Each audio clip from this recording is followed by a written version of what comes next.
In the name of the Father, the Son, the Holy Spirit. Good evening, my dear friends. The Gospel today is a continuation of the Gospel last week, when Peter declared that Jesus is the Messiah. You are the Messiah, the Son, the chosen one. Kaya nga, Jesus told him, you are Peter the rock, and to you will be given the keys of the kingdom of God. However, para bang sa pakikinig natin sa Ebanghelyo ngayon, parang napagalitan si Peter. Because we realize that when Peter proclaimed Jesus as the Messiah, he was not thinking the way Jesus was thinking. Ang pag-isip ng Messiah for Peter is a political king, is a worldly king.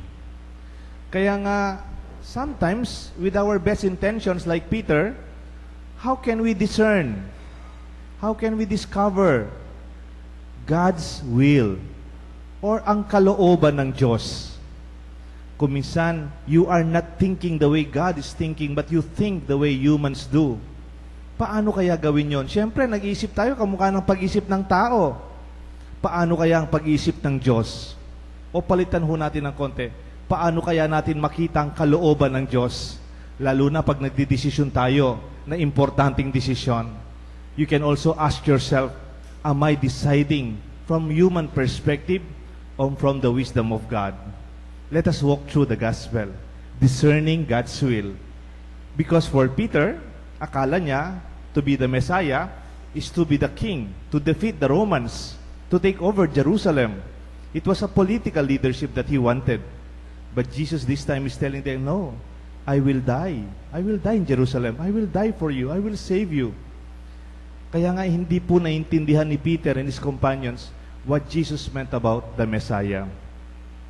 Ang pag-isip ng tao ay hindi po kamukha ang pag-isip ng Diyos. You think the way humans do. You do not think the way God would think.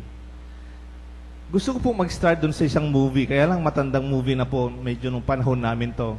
Alam niyo po yung Lord of the Rings? 3 series yun, no? Lord of the Rings. Yan. Yung isang karakter dyan, alam niyo po yung Lord of the Rings, yan. Yung sing-sing na yan, it is the power of all kingdoms, no? All the kings. Pinagkaisa na lang yung kanilang sing-sing, no? It is the circle, no? Kaya si Frodo, yung pinakabida, siya yung he holds the key, the ring. At lahat ng mga singsing, lahat ng mga hari noong unang panahon, ginawa na lang isa. Kaya this is the powerful ring, no? Kaya lang ang may hawak sang hobbit na walang interest, walang ambisyon, walang ulterior motive na about power. Kaya he's like a young boy holding the ring. Kaya lang ang daming naghahanap niyan. Nagkakaroon ng mga world wars to get that ring. Meron pong isang karakter dyan. Kaya lang hindi po siya masyadong pogi, nakakatakot. River Hobbit din siya. Ang pangalan niya Gollum, no? Nakakatakot po siya. Nakakatakot po siya. Ginawang parang assistant nitong si Frodo. Mabait naman po siya, mabait. Ano lang siya? Tahimik lang siya. He's a servant of Frodo, the holder of the ring. Kaya lang, pag nakita niya yung singsing, nasisilaw siya. Pag nakita niya yung singsing, nag-iiba yung ugali niya. Pag nakikita niya yung singsing, nagiging monstrous siya. Ay, wala. Pati boses niya, nag-iiba. Alam niyo po, minsan may kasama kong pare, si Father Francis. Nagmi-meeting kami. Pinag-usapan namin yung mga kaopisina namin about promotion, about authority, about entrusting power to somebody. Pero may binanggit siya, sabi niya, Father Deo, sabi niya sa akin, kasama kong pare si Father Francis Dizon, ang nakasign ngayon sa Angeles. Sabi niya sa akin, remember the ring, yung Lord of the Rings, no? Sometimes, when people think about power, when people think about promotion, when people think about authority, nag-iiba yung ugali nila. Parang si Gollum. Di ba kung minsan may kilala tayong ganyan? Yung before they were so simple, they were so humble, And yet, when they were able to hold power, na-promote o nakaroon ng authority, they change.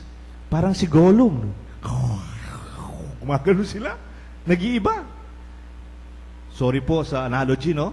Sa tingin ni Jesus, si Peter, parang nagiging Gollum, no? Nung nakita niya, si Jesus will be the Messiah. Jesus will be the King. Jesus is the Son of God. Ba? Nag-iba si Peter. Hindi, I will not allow you. I will not allow you to suffer. I will not allow you to give yourself. Nag-iba siya. Kaya, ginising ni Jesus. Dinisturb ni Jesus. Parang sinabi niya, get away from me, Satan. Sabi niya, siguro po sinagap na yung makayan. Because you are thinking the way humans think, not the way God would see self-giving. Alam niyo po, napakahalaga pag nagdedesisyon tayo. Ginagawa ko kaya ito para sa akin o mas lagpas pa sa akin? Halimbawa, lilipat ka ng trabaho. Halimbawa, may papakasalan ka. Halimbawa, magbo-board exam ka. Maybe I want power, I want prestige, I want authority, I want title. That's good. But for Jesus, that is not the way God thinks. That's the impulse of self-preservation or the power of kingship. Ito ay pag-isip ng tao. Sana, pag nagdidesisyon po tayo, lalo na pag mahalaga, we can consider what is God's will. Sabi kasi sa gospel natin ngayon, whoever keeps his life will lose it, and whoever loses his life for my sake will keep it. Alam niyo po, nasa Valdez po ako last week. Mayroon po akong inattend na nagpunta po ako sa wake nung tatay nung kaibigan ko, Ponyo, pamilyang Ponyo, nandito po sila. Narinig ko po yung uncle nila. Sabi niya, nung uncle nila, hindi po siya nakabase sa Pampanga, nasa Manila na siya, Engineer Eli Ponyo. Sabi niya, o di ka Pampangan ni Among, ing salitang biye, life is the same as giving. I was smiling. Actually, the Kapampangan language is anthropologically very sensitive to our understanding of ourselves. Huwag niyo pong ipagkaya yun na tayo Kapampangan. Kapampangan is very close to anthropology, yung language. Yung pagsasalita natin, hindi lang practical language of conversation and transactional language. It is anthropological. What do I mean? That we understand our humanity with the way we talk. Tignan ho po ninyo. Ano ang buhay sa Kapampangan? Ha? Ano ang pagbibigay sa Kapampangan? The same pronunciation, the same spelling. It's the same. That is how the Kapampangan understand life. To live is to give. Ang mabuhay ay magbigay. And isn't that wonderful? That our sense of language speaks our sense of understanding of our life, our philosophy, and our faith.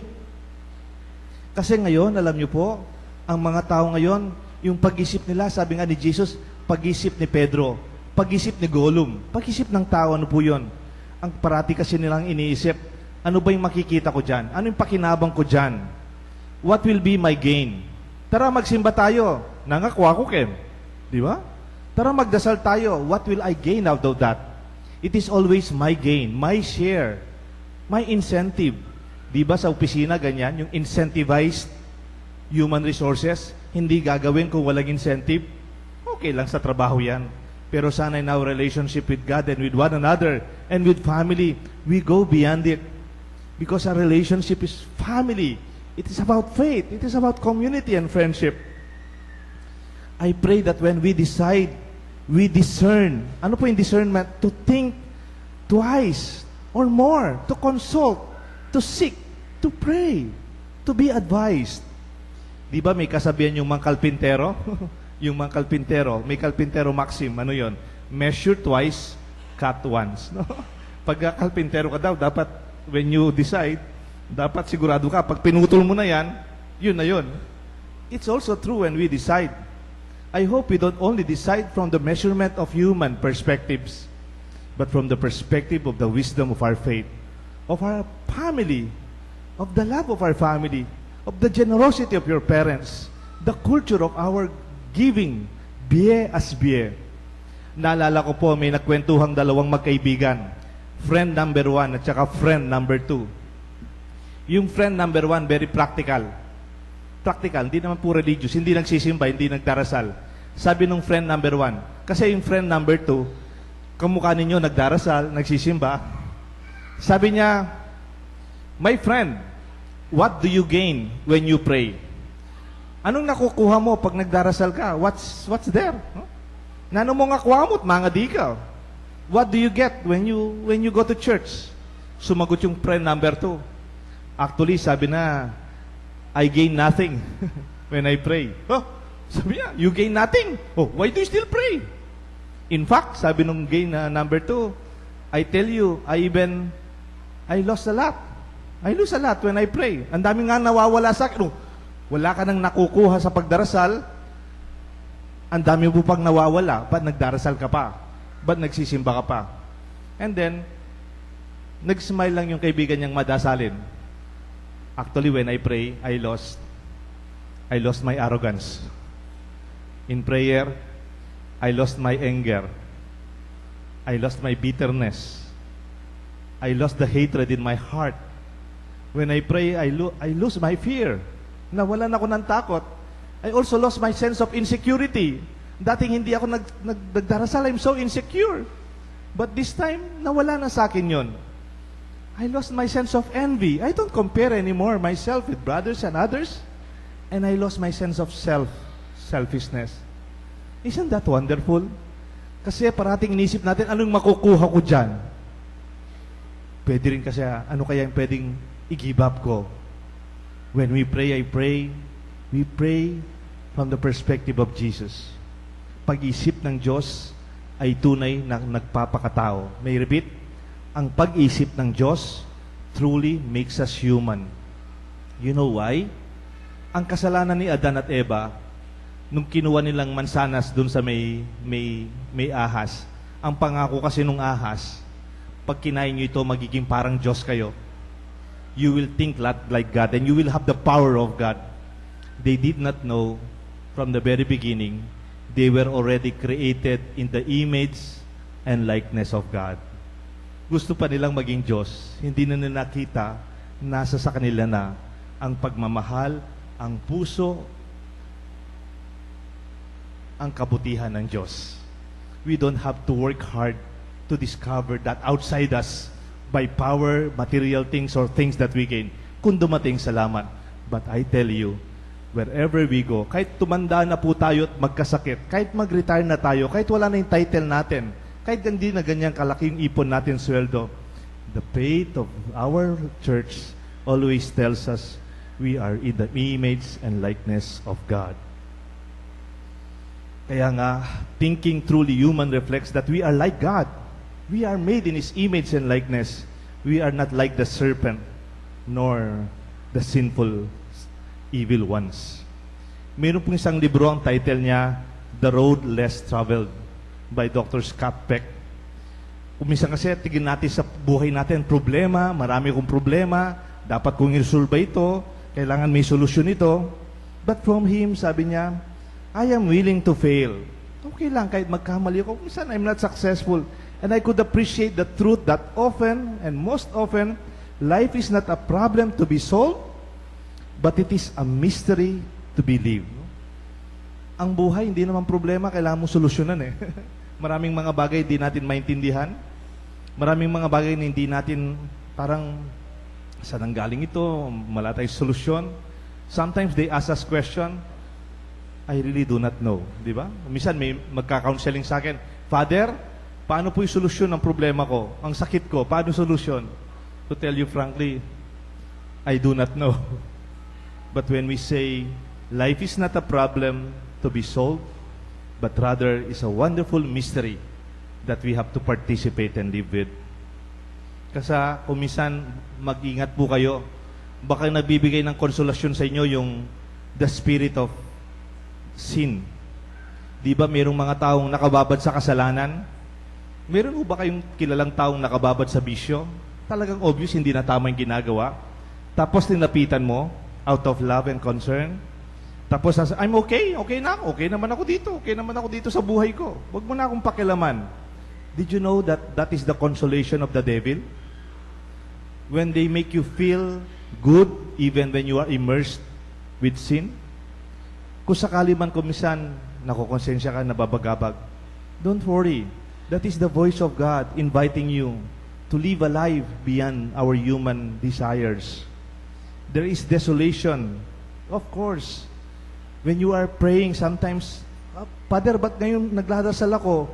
Ang dami kong inisip na parang I'm disturbed. Maybe that's the soul and the spirit telling you that you are should be in the state of goodness. Because God can also disturb you when you are complacent in the face of social responsibility at pananagutan. Like Jesus, binigla niya si Peter. Peter was disturbed. Get away from me, Satan. That really, I think, surprised Peter because that's not the personality of Jesus. Pero kung paminsan-minsan, ginugulat tayo ng Diyos. He disturbs us to discover what is more important. Mga bata ngayon, gusto nila comfortable life. Mga bata ngayon, ayaw nila yung nahihirapan, easy life. Okay lang. But make sure when the tough gets going, let us stand for it to realize God's will and God's plan in our family, in our lives, in our home. Sabi nga nung seminarista kami, naalala ko po yung expression namin, pag pumupunta kami sa mga mahihirap, pumupunta kami sa mga squatter at saka sa mga tent city, sa Pinatubo Times, our motto, God comforts the afflicted and He also afflicts the comforted. Ang Diyos, binibigyan niya ng lunas ang kalooban ng mga nahihirapan. At kumisan ng Diyos, pinapahirapan niya rin yung mga taong wala nang nararamdaman sa kapwa. Let us think the second level of thinking of God's ways. Sa negosyo, sa buhay politika, sa eskwelahan, we are very competitive. But I hope you can go beyond it. Like Peter was called, his attention was called, that is not the way of our Christian life. Meron pong isang prayer, and I would like to end with this prayer, and I would like to pray it with you. Hindi po siya karaniwan na prayer. Di ba pag nagdarasal tayo, pinagdarasal natin, Lord, give me peace. Lord, give me tranquility. Lord, I want to live a quiet life. Pero ito, sinulat po ng isang Nobel Peace winner, awardee, ang pangalan niya, Bishop Desmond Tutu. No? Ang title ng kanyang prayer, Disturb Us, Lord. Parang nagpapadisturbo tayo sa Diyos. Parang kabaliktaran ng ating kagustuhan. Because Jesus disturbed Peter. And hopefully we could also be disturbed and we are not thinking the way the Lord wants us to see, madiskubre ang tunay na kalooban ng Diyos sa buhay natin. Let us pray together. Please join me. Together. When we are too well pleased with ourselves, when our dreams have come true because we have dreamed too little, when we arrive safely because we sail too close to the shore, disturb us, Lord, when the abundance of things we possess, we lost our thirst for the waters of life. Having fallen in love with life, we have ceased to dream to eternity. And in our efforts to build a new earth, we have allowed our vision to new earth to grow dim. Disturb us, Lord, to dare more boldly, to venture on wider seas, where storms shall show your mastery, where losing sight of the line, we shall find the stars. We ask you, Lord, to push back the horizons of our faith and to push into the future in strength, courage, hope, and love. We ask this through Christ our Lord. May God bless us, the Father, and the Son, and the Holy Spirit. Amen. We all rise and profess our faith.